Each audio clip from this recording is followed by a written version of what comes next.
Market गुरु series में आज हमारी मेहमान हैं देवीना मेहरा, जो फर्स्ट ग्लोबल की चेयरपर्सन हैं और एमडी हैं। देवीना मेहरा के पास बाजार में निवेश और फंड मैनेजमेंट का 30 साल से ज़्यादा का अनुभव है। ग्लोबल मार्केट्स पर देवीना जी की खास पकड़ है। महंगाई और ग्लोबल मंदी की चिंताओं के बीच बाजार में इस समय क्या स्ट्रैटेजी बनाई जाए, बाजार में इस समय कितना रिस्क और कितना रिवॉर्ड, किन सेक्टर्स पर फोकस हो, कहाँ बेचा जाए, इन सब पर आज देवीना जी से खास चर्चा होगी। देवीना जी, गुड मॉर्निंग। और जैसा मैं बता रहा था देवीना जी के बारे में, आईआईएम की गोल्ड मेडल होल्डर हैं। सिटी बैंक में काफ़ी अच्छा करियर रहा इनका, 7 साल सिटी बैंक में बिताए और इसके बाद इन्हें लगा कि किसी और के लिए काम करने के बजाय अपना खुद का एक करियर, एक एंटरप्रेन्योरशिप स्टार्ट की जाए, और उन्होंने फर्स्ट ग्लोबल स्टार्ट किया और 2001 में इन्होंने नैस्डैक की भी मेंबरशिप ली थी। और काफ़ी इनकी एक पायनियर रही हैं ये देवीना इस फील्ड में। देवीना, सीएनबीसी आवाज़ पर मेरा ये पहला इंटरव्यू आपके साथ, तो उसके लिए शुक्रिया। नमस्कार। और आपकी पदोन्नति के बाद पहली बार आपसे बात कर रही हूँ, तो उसके लिए बहुत बहुत बधाई। Thank you. तो देवीना जी, मुझे जो आपकी एक लास्ट कॉल, क्योंकि एक रिसेंसी बायस होता है, तो आपकी तो काफ़ी कॉल अच्छी रही हैं, लेकिन जो एक लास्ट कॉल याद आती है वो जो आपने रशिया यूक्रेन वॉर जब स्टार्ट हुई थी उस समय ली थी, मैक्रो को लेकर कि आगे जाके इंडिया के लिए काफ़ी एक्चुअली मामला बेनिफिशियल होने वाला है। और इंडियन मार्केट ने काफ़ी आउट परफॉर्म किया है। पूरी की पूरी ग्लोबल मार्केट में इस समय उनको समझ नहीं आ रहा है कहाँ जा रहे हैं, लेकिन हमारी मार्केट फिर भी रिलेटिवली आउट परफॉर्म कर रही है। कैसे देखते हैं अब आप इसको? हाँ अनुष, तो एक बात तो ये है कि आप अगर मैक्रो कॉल्स की बात करें तो साल के शुरू में मैंने दो बड़ी मैक्रो कॉल्स दी थी। एक की इस साल ये तय है कि रुपया नीचे गिरेगा डॉलर के बनस्पत। दूसरा मैंने कहा था कि ये भी तय है कि इंडिया इस साल आउट परफॉर्म करेगा। तो ये मैंने साल के प्रारंभ में ही कहा था। और उसका कारण ये था कि 2021 पहला साल था बहुत वर्षों के बाद जब इंडिया ने आउट परफॉर्म करना शुरू किया था। बिकॉज उसके पहले इंडिया हमेशा औसत ग्लोबल बाजारों के नीचे ही चल रहा था। तो इस वर्ष आप पहले 9 महीने में देखें तो हम लोग नंबर 8 पे हैं 40-42 इंडेक्सेस में, जो कि काफी फिर भी नेगेटिव था, लेकिन बाकी बाजारों के बनस्पत बहुत अच्छा था, क्योंकि ग्लोबल मार्केट्स एवरेज 25.5%, 25.5% गिरे थे। और आप जानते हैं यूएस और के तो दोनों इंडेक्सेस उससे भी ज्यादा गिरे, मतलब एसएनपी थोड़ा उससे कम, बट नैस्डैक उससे ज्यादा। तो ये दोनों कॉल साल के शुरू में थे। और जैसा कि आपने बोला, जिस दिन वो रशिया यूक्रेन वॉर शुरू हुआ था उसी दिन मैंने कहा था कि इसका असर कमोडिटीज पे रहेगा, वो अलग चीज है, पर जो सीधा सीधा बाजारों पर असर है वो आपको 6 महीने के अंदर आपको नजर भी नहीं आएगा कि ऐसी कोई घटना हुई थी। और वही हुआ। जून में मैंने एक और कॉल दिया था कि अब आपके लिए रिस्क इसमें ज्यादा है कि आपने निवेश नहीं किया, बल्कि इसमें बनस्पत इसके कि आपने निवेश किया हुआ है। तो बाजार में रहने का रिस्क कम है, बाजार से बाहर रहने का रिस्क ज्यादा है। और ये चारों कॉल 40-50 साल का डेटा देखकर ही की गई थी। ऐसा नहीं कि मुझे बैठे बैठे कोई ऐसा दिमाग में कौंधा और मैंने कह दिया। तो ये सब डेटा बेस्ड कॉल्स थी। तो मैं देख रही थी कि जून में जिस दिन मैंने वो कॉल किया था उस दिन निफ्टी क्या था, तो वो 15,293 था, तो 15,300 से थोड़ा नीचे था। उसके बाद जैसा कि आप सबको मालूम है कि 2 महीने में लगभग 18% बढ़ा। तो अब आज अगर हम देखें तो मेरा तो ये कॉल है कि भारत का आउट परफॉर्मेंस तो जारी रहेगा। ऑफ कोर्स, मतलब वो जून के बाद एकदम से बढ़त आई थी, तो उस एकदम से उसके बाद उसी स्पीड से तो नहीं बढ़ता है बाजार। सो थोड़ा वॉलेटिलिटी रहेगा, थोड़ा उतार चढ़ाव रहेगा। लेकिन फिर भी ऐसा कोई उसमें बड़ा रिस्क भारत के बाजारों में नहीं नजर आता। लेकिन जो चीज फर्क है 2021 से, कि 2021 में ऐसा बाजार था कि लगभग सभी कुछ चला। अब वो स्थिति नहीं है इस पूरे साल भर से ही। तो आपको थोड़ा सेक्टर, कंपनी, इन सब का चुनाव थोड़ा ध्यान से करना पड़ेगा। हाँ, वो याद है मुझे, 15,300 के करीब था उस दिन निफ्टी, और अभी इस समय निफ्टी है 17,300 पे, तो करीब करीब 2000 पॉइंट की रैली देखी है हमने। देवीना, कल यूएस मार्केट में एस&पी 500 ने 52 वीक लो ब्रीच किया और वहां से रैली आई फिर इंट्राडे में। इंडियन मार्केट तो अभी भी अपने 52 वीक लो से काफ़ी दूर है। क्या इंडियन मार्केट ने एक रीजनेबल लो बना दिया है? क्या अब हम वो 15,000 के लेवल पर वापस नहीं जाएंगे? आई मीन, अब एक ऑफ कोर्स होने को कुछ भी हो सकता है, लेकिन जो क्यूज आप देख रहे हैं उसको देखते हुए आपको लगता है कि वो एक रीजनेबल बॉटम बन चुका है इंडियन मार्केट के लिए? ऐसा लगता तो है, मतलब आप अगर प्रोबेबिलिटी या संभावना के हिसाब से हम्म। देखें तो अब यहाँ से, जैसे कि मैंने कहा, थोड़ा वॉलेटिलिटी, थोड़ा ऊपर नीचे नजर आता है, बहुत बड़ा डाउनसाइड नहीं नजर आता अभी। अपसाइड पर जो 18,600 का लेवल था हमारा ऑल टाइम हाई का, अब उसको हिट किए हुए हमें एग्जैक्ट 1 साल हो गया है। अक्टूबर 2021 में हमने वो लेवल हिट किया था, और उसके बाद से आप इसे भले टाइम वाइज कंसोलिडेशन कह लीजिए, प्राइस वाइज तो करेक्शन हुआ ही था, लेकिन अभी तक हम उस लेवल पे पहुंचे नहीं हैं। तो आपको लग रहा है 18,600 के ऊपर निफ्टी जाने की ताकत रखता है और मार्केट अगले साल मच हायर हाइज बना सकता है और अच्छे पॉजिटिव रिटर्न दे सकता है? अनुज, एक चीज मैं बोलूं कि आपने बोला कि 30 साल से इस बाजार में हूं, लेकिन मैंने कभी भी श्योर। निफ्टी या for that matter Sensex target नहीं दिया है। तो कभी भी आपको हाँ। फर्स्ट ग्लोबल से ये नहीं मिला होगा कि अगले साल ये सेंसेक्स का इंडेक्स टारगेट है। तो नहीं, मेरा इंडेक्स ब्रॉड थोड़ा सा, ब्रॉड जैसे कि नहीं, मैंने ब्रॉड कहा, सवाल ये है अभी कि तो मार्केट इन मार्केट एनी हाँ। केस ऐसा है कि हाँ। अभी आपको, जैसा मैंने कहा, कि थोड़ा सेक्टर और कंपनी का चुनाव थोड़ा ध्यान से करना पड़ेगा। दैट वो अभी भी है, ऐसा नहीं है कि हम्म। सभी कुछ एक साथ में चलेगा। नहीं, वो ठीक है, वो बात मैं समझ गया। नहीं, मैं कहने का मेरा मतलब ये था कि क्या रिस्क रिवॉर्ड अभी भी फेवर में है? मतलब अगर डाउन साइड 2,000 पॉइंट की मैक्सिमम है, तो क्या अपसाइड 4,000 पॉइंट की है? तो रिस्क रिवॉर्ड क्या यहाँ से फेवर में है हाँ, फ्रेश इन्वेस्टर के लिए? रिस्क रिवॉर्ड फेवर में है। हम्म। वो अभी भी मुझे लगता है। एक और डेटा पॉइंट था कि अगर आप देखें, हम लोग सबके दिमाग में रहता है कि बाजार का ऊपर नीचे होता है, लेकिन औसतन 15-16% रिटर्न भारत का बाजार देता है, इक्विटी मार्केट्स। क्योंकि जब से सेंसेक्स का कंप्यूटेशन हुआ 1979 से, 40-42 साल में, वो एवरेज रहा है 15-15.5% का। ये अलग बात है कि हर दशक में बहुत बड़ा वेरिएशन रहा है, ऐसा नहीं कि हर दशक में आपको 15% मिला हो। पर एक हम लोगों ने बड़ा इंटरेस्टिंग चीज की थी कि अगर आपने 100 रुपए निवेश किए होते सेंसेक्स में शुरू में, तो अभी आपको मतलब ये 2 महीने पहले की बात है, तो आपको 44,000 मिलते हैं। अब हमने कहा ऐसा हो कि आपने 10 अच्छे जो बेस्ट दिन थे वो मिस कर दिए, तब वो 44,000 क्या होता है, 15,000 हो जाता है। तो 40 साल में 10 दिन मिस करने पर आपका वो 44,000 में से 2/3 रिटर्न निकल जाता है। अगर आप 30 दिन मिस कर दें, जो कि औसतन साल में एक दिन भी नहीं बैठता, तो आपका रिटर्न 44,000 से 4,000 आ जाता है। तो ये बहुत इंपॉर्टेंट है कि जब और ये जो जो ऊपर बहुत बड़े मूव वाले दिन होते हैं, वो नॉर्मली तब आते हैं जब मार्केट थोड़ा सा डरा हुआ रहता है, लोग सेंटिमेंट खराब रहता है, तभी आते हैं। ऐसा नहीं, बुल फेज में वो नहीं आते बड़े मूव वाले दिन। खाली एक्सेप्शन था वो हर्षद मेहता वाली तेजी, जब वो मार्केट रिग्ड थी, तो वो नॉर्मल मार्केट नहीं थी। उसके अलावा कभी नहीं हुआ, चाहे भारत हो चाहे यूएस हो, कि वो बड़े मूव वाले दिन बुल फेज में आए। वो हमेशा जब बाजार मंदी में होता है, लोग निराश होते हैं, तब वो आते हैं। तो ये, और दूसरी चीज एक और, अभी रिसेंटली अभी उस पे तो आर्टिकल लिख रहे हैं, अभी लिखा नहीं है।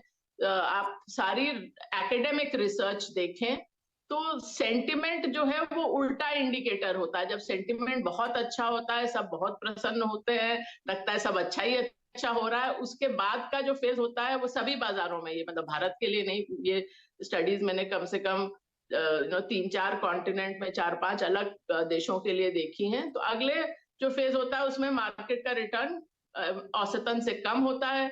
जब सेंटिमेंट बहुत खराब होता है, अगले पीरियड में रिटर्न औसत से ज्यादा होता है। तो ये भी एक चीज है कि आप नॉर्मली जो निवेशक होते हैं, स्पेशली जो रिटेल निवेशक होते हैं, वो होता है मार्केट गिर गया, अभी डर लग रहा है, अभी थोड़ा सोचेंगे, अभी जब चीजें थोड़ी स्पष्ट हो जाएंगी तब वापस बाजार बाजार में आएंगे। तो उसमें आप वो बड़ा मूव मिस कर जाते हैं। तो अभी भी मैं मेरा जो मैं जो सलाह दे रही हूँ वो ये है कि आप अब निवेश करें। अगर आपने, मतलब आप वेट कर रहे थे निवेश करने का, आपने जून में भी नहीं किया, तो अब आपको ये 2-3 महीने में वापस मार्केट में, मतलब एक साथ में नहीं तो 3 महीने में आप 1/3 1/3, एक तिहाई एक तिहाई एक तिहाई करके आ जाइए बाजार में वापस। क्योंकि जब वो एक बड़ा मूव मिस हो जाता है उसको आप नहीं मेकअप कर सकते। वो जैसे कि आप 2020 में देखें तो हम लोगों ने मार्च 23 को कहा था कि अब ये मार्केट में वापस आना चाहिए आपको, और हम लोगों ने अपने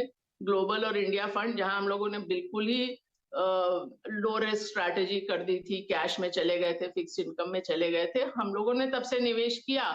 पर अधिकतर लोग उतनी जल्दी चेंज नहीं कर पाए कि मार्च 5 को आप कह रहे हैं कि निकल जाइए और मार्च 23 को कह रहे हैं कि वापस आ जाइए।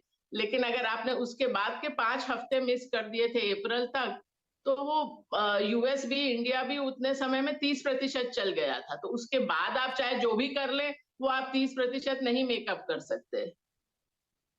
तो देवीना जी, एक और फिर आपसे बात कर लेते हैं, क्योंकि इस समय सबसे इम्पोर्टेंट जो चर्चा चल रही है कि यूएस में जो क्या हो रहा है, एंड गेम क्या है आपके हिसाब से? क्या एंड गेम है कि जो इन्फ्लेशन है वो है तो रेड हॉट, लेकिन शायद थोड़ी नीचे आई है। फेड अगले दो मीटिंग्स में वापस 75 पॉइंट बढ़ाने वाला है इंटरेस्ट रेट।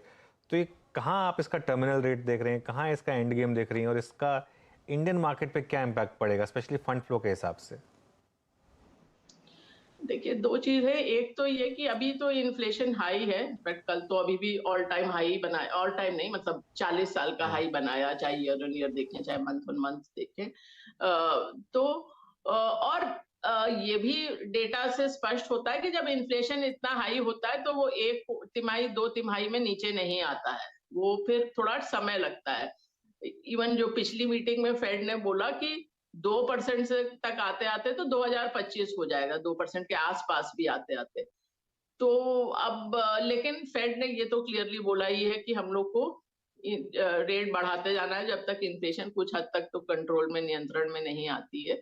तो वो तो अभी चलेगा। तो अब वो मतलब वो आखिरी नंबर वो 4.5 है कि 4.7 है कि 4.9 है, 5 है, वो तो अभी फेड को भी नहीं मालूम है। बिकॉज़ ये सब तो डेटा पे बेस्ड रहता है, तो मतलब ऐसा नहीं है कि आज फेड को भी मालूम है कि टर्मिनल रेट क्या होगा। और रिसेशन आप देखें तो वो भी, अब वो आप टेक्निकल डेफिनेशन ऑफ रिसेशन देखें तो 2 तिमाही तो नेगेटिव जीडीपी की आ ही चुकी हैं। और पहले फेड ये कहते थे कि अ, हम लोग इस तरह से करने की कोशिश कर रहे हैं कि इकोनॉमी पर उतना नेगेटिव इम्पैक्ट नहीं आए, पर अब तो वो खुद ही बोल रहे हैं कि हम चाहते हैं कि जीडीपी बिलो ट्रेंड लाइन आए। तो अब बाजार थोड़ा अलग जानवर होता है। जो अर्थव्यवस्था में हो रहा है, चाहे वो भारत में हो या अमेरिका में हो, ये जरूरी नहीं है कि बाजार उसके साथ साथ उसी टाइम फ्रेम में चले। अब दूसरी बात ये है कि पहले 3 तिमाही जो रही हैं अमेरिका के लिए, उसमें एस&पी नेगेटिव में रहा है, नैस्डैक तो खैर और भी ज्यादा नेगेटिव में रहा है। ये पिछले 50 सालों में ये चौथी बार ही हुआ है कि तीनों तिमाही में नेगेटिव रहा हो एस&पी। अब उसके बाद प्रोबेबिलिटी ये बहुत हाई रहती है कि वहां से वो ऊपर जाएगा, क्योंकि ऐसा नहीं होता कि कोई भी चीज घटती ही चली जाए। और जैसे कि मतलब आप जो बात करें कि अर्थव्यवस्था में क्या हो रहा है और बाजार में क्या हो रहा है, मैं एक बार फिर वो कोविड वाले क्रैश पे जाऊंगी। ऐसा तो नहीं है ना कि मार्च 5 2020 से लेके 23 मार्च तक अर्थव्यवस्था में इतना बड़ा चेंज हो गया था। उस समय अगर आपसे कहा जाता कि अभी तो मतलब दसियों लाख लोगों की डेथ होगी कोविड में, इतना इतनी अनसर्टेनिटी रहेगी पूरे साल भर, होटल और एयरलाइन का बिजनेस जीरो हो जाएगा, तो आप तो बोलते हैं बाजार चल ही नहीं सकता। लेकिन बाजार चला वहां से। तो वो वो दोनों चीजें थोड़ी सी अलग अलग होती है। तो अभी जहां तक भारत की तो मैंने बात की ही कि मुझे लगता है कि थोड़ा बहुत वोलेटिलिटी थोड़ा ऊपर नीचे होगा, पर ट्रेंड नेगेटिव नहीं है। तो अमेरिका के लिए भी काफी हद तक वही बात सही है, खास करके नॉन टेक साइड पे। तो नॉन टेक वहां पर आउट परफॉर्म करेगा। टेक्नोलॉजी में अभी भी हो सकता है थोड़ा बहुत ऊपर नीचे हो, और भारत आउट परफॉर्मर रहेगा। और 2-3 मार्केट्स हैं जैसे कनाडा, ब्राजील, इंडोनेशिया, ये सब आउट परफॉर्मर लगते हैं।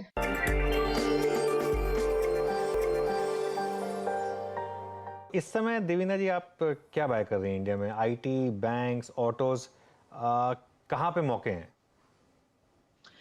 देखिए, एक जो इंडस्ट्री जिसमें हम लोग लगभग साल भर से ओवरवेट हैं और काफी ज्यादा ओवरवेट हैं, क्योंकि हमारे सिस्टम्स ने ये फ्लैग किया था कि 10-12 साल की मंदी और बहुत खराब परफॉर्मेंस और सबके बाद अब उसमें मतलब फंडामेंटली भी चेंज आ रहा था और चीजें भी चेंज हो रही थी, वो है capital goods and industrial machinery. So वहां पर साल भर में ऑफ कोर्स जितना चीजें ली थी उसमें 30 से 300% तक बढ़त आई है। पर अभी भी वो सेक्टर अच्छा लगता है, अभी भी उसमें और अभी भी हम लोग काफी ओवरवेट है उसमें। जिस सेक्टर में थोड़ा स्टांस चेंज हुआ है वो है बैंकिंग। बैंकिंग मुझे कभी भी अच्छा नहीं लगता यूजुअली, बिकॉज मुझे वो बहुत रिस्की सेक्टर लगता है। तो बहुत समय तक तो हम लोग का बहुत ही नहीं के बराबर ही उसमें इन्वेस्टमेंट था, और आप देखें तो 2020 में वो अकेला सेक्टर था जो नेगेटिव में था। 2021 में नेगेटिव में नहीं था, लेकिन बाजार से लगभग आधा ही चला था। तो अब वो जो इतना लंबा अंडर परफॉर्मेंस है वो थोड़ा कम लगता है। तो अभी भी ओवरवेट तो नहीं है, बट एटलीस्ट अब वो न्यूट्रल की तरफ आ गए हैं उसमें। पिछले कुछ महीनों में जो ऐड किया था वो उसमें थोड़ा ऑटो फोर व्हीलर्स, थोड़ा ऑटो कंपोनेंट्स भी थे। और टेक्सटाइल्स और केमिकल्स में आपको थोड़ा सोच समझ के करना है, पर ओवरऑल वो भी सेक्टर्स हैं जिसमें हम लोग कुछ हद तक ओवरवेट हैं, क्योंकि केमिकल्स में कुछ कंपनियां अच्छी कर रही हैं, कुछ नहीं, डिपेंडिंग ऑन वो लोग। केमिकल बहुत बड़ा और बहुत नो अलग तरह का सेक्टर है, तो वो अभी भी ठीक लगता है। अभी जो हम लोगों ने इस तिमाही का रीबैलेंस किया, एक चीज तो स्पष्ट हुई कि हमारे सिस्टम्स को अब ज्यादा स्मॉल कैप और मिड कैप पसंद आ रहे हैं पहले के बनस्पत। सो अब थोड़ा उनमें निवेश लार्ज कैप से हट के उसमें थोड़ा ज्यादा जा रहा है, और तो हम लोग के केमिकल्स सिस्टम्स को वो अधिक अच्छे लग रहे हैं। केमिकल्स और टेक्सटाइल्स उसमें ये। तो खैर बहुत डाइवर्सिटी होती है, तो आपको चुनना पड़ेगा। हम्म। तो कोई पब्लिक इंफॉर्मेशन जो आपकी अवेलेबल इंफॉर्मेशन हो देवीना जी, जो कुछ स्टॉक्स आपने इन्वेस्ट किए हो जो आप डिस्कस कर सकती हो?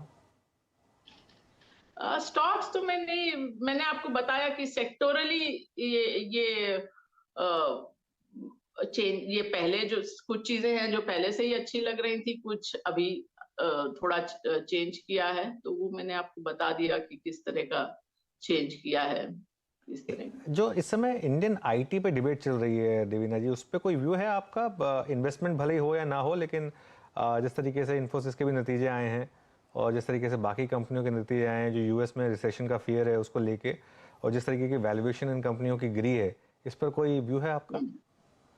आईटी ने हम लोग को बहुत पैसा बना के दिया 2020 से लेके इस साल। उसने थोड़ा अंडर परफॉर्मेंस की तरफ, मतलब जो आईटी इन्वेस्टमेंट था वो नेचुरली अंडर परफॉर्म किया। IT has not done well this year, in this calendar year. और हम लोग थोड़ा ओवरवेट थे, बहुत ज्यादा तो नहीं पर कुछ हद तक ओवरवेट थे।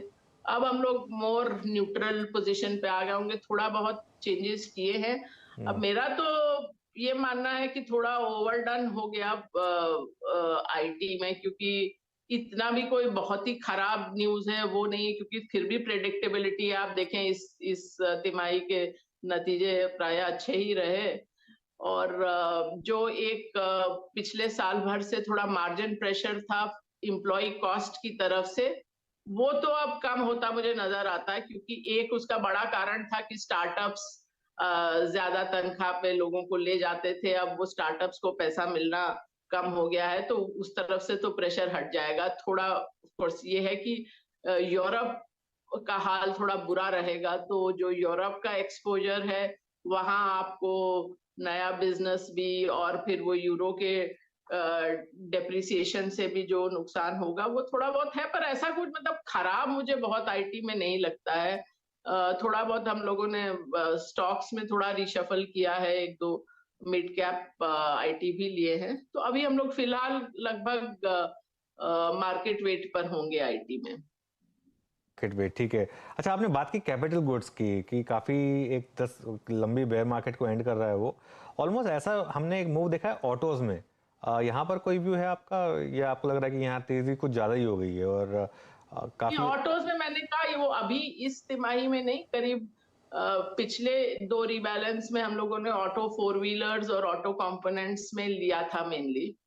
मतलब टू व्हीलर्स अभी भी उतना अच्छा नहीं लगता जितना फोर व्हीलर्स में लगता है। सो वो वहाँ है हमारा निवेश। ओके, और किस एरिया में अभी आप कंप्लीट अवॉइड कर रही हैं देवीना जी? कहाँ पर आप बिल्कुल टच भी नहीं कर रही हैं किसी स्टॉक्स को? Probably real estate would be one, और रियल हम एस्टेट लोग क्यों? का काफी डाइवर्सिफाइड पोर्टफोलियो रहता है, तो हाँ। हम लोग ऐसा जब कोई सेक्टर अच्छा भी लगता है, ऐसा नहीं कि हम लोग मतलब उसमें 40-50% डाल देंगे, तो काफी डाइवर्सिफाइड रहता है। फार्मा बीच में तो काफी अंडर परफॉर्म वाले में था, अब वो उतना लंबा अंडर परफॉर्म होने के बाद और स्पेशली जब मार्केट उतना चलता नहीं है तो थोड़ा डिफेंसिव रहता है, पर उसमें ओवरवेट तो नहीं है, उसमें मतलब मीडियम में ही होगा। समझ गया, ठीक है। एक ओवरऑल ओवरऑल ये मान के चला जाए कि अभी आपका एक जो व्यू है इंडिया पे अभी भी कंस्ट्रक्टिव है कि आगे जाके इंडियन मार्केट यहाँ से भी आउट परफॉर्म करेगा। यहीं पे शो को क्योंकि मैं समाप्त करना चाहता हूँ, तो ये लास्ट वर्ड आपसे लेना चाहता हूँ कि इंडियन मार्केट में बने रहें बेसिकली। हाँ, इंडियन मार्केट में बने रहे, बिकॉज अपनी हिस्ट्री को देख के भी और रिलेटिवली ग्लोबल को भी देख के भी ये बहुत समय के बाद आपको अच्छा रिटर्न आना शुरू हुआ है। तो अभी उस स्थिति पे नहीं है कि वो ट्रेंड लाइन से बहुत ऊपर है और बड़ा क्रैश आ जाएगा, क्योंकि 2010 से 20 इंडियन मार्केट ने फिक्स डिपॉजिट से ज्यादा रिटर्न भी नहीं दिया, कंपाउंडिंग खाली 8-8.5% थी। तो वो चलिए, इतना लंबा समय का जो अंडर परफॉर्मेंस रहा है उसको अब आप एक तरह से मेकअप कर रहे हैं। चलिए देवीना जी, बहुत मज़ा आया आपसे बात करके। Thank you so much time निकालने के लिए हम आज हमारे लिए शुक्रिया अनुज। से